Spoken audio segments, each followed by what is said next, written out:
अयोध्येतील श्री राम मंदिर प्रतिष्ठापना सोहळा मुरगुडमध्ये मोठ्या उत्साहात साजरा। श्री राम मंदिर प्राण प्रतिष्ठापना सोहळ्याचा कार्यक्रम मुरगुडमध्ये मोठ्या उत्साहात साजरा करण्यात आला।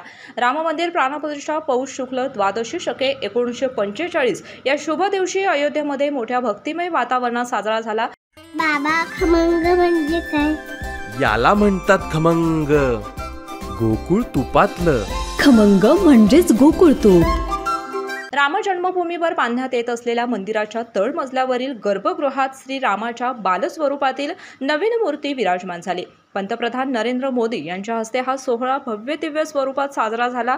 मुरगुड शहरामध्ये 3 दिवस विविध कार्यक्रम आयोजित करण्यात आले होते। पहिल्या दिवशी चित्रकला स्पर्धा, भजन स्पर्धा, दुसऱ्या दिवशी प्रजापिता ब्रह्मकुमारी यांचे प्रवचन आयोजित केले होते। दुपारी तरुणांनी श्री राम युवा चैतन्य मोटारसायकल रॅली काढली। संपूर्ण शहरामधून फिरून या मोटारसायकल रॅलीचा समाप्ती समारंभ राम मंदिर येथे करण्यात आला। हरिभक्त परायण हिंदूराव गोधडे यांचे प्रवचन आयोजित करण्यात आले होते। मुख्य दिवशी 22 जानेवारी रोजी सकाळी 5:30 वाजता श्री राम मंदिर येथील श्री राममूर्तीस महाअभिषेक घालण्यात आला। यानंतर लिटल मास्टर गुरुकुल यांच्या वतीनं शोभायात्रा काढण्यात आली। यावेळी चिमुरड्यांनी राम, लक्ष्मण, सीता, हनुमान यांच्यासह रामायणातील अनेक पात्रांची वेशभूषा केली होती। शोभायात्रा नाका नंबर 1 पासून राम मंदिर इथपर्यंत काढण्यात आली। यानंतर लहान मुलांनी नृत्याविष्कार सादर केला। यानंतर महिलांसाठी सामुदायिक रामरक्षा पठण घेण्यात आले।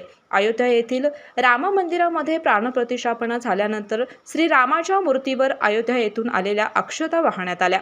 त्यानंतर पुष्पवृष्टी करून महाआरती करण्यात आली। यानंतर हळदी कुंकू कार्यक्रम पार पडला। 3000 लाडूंचे वाटप भाविक भक्तांना करण्यात आले।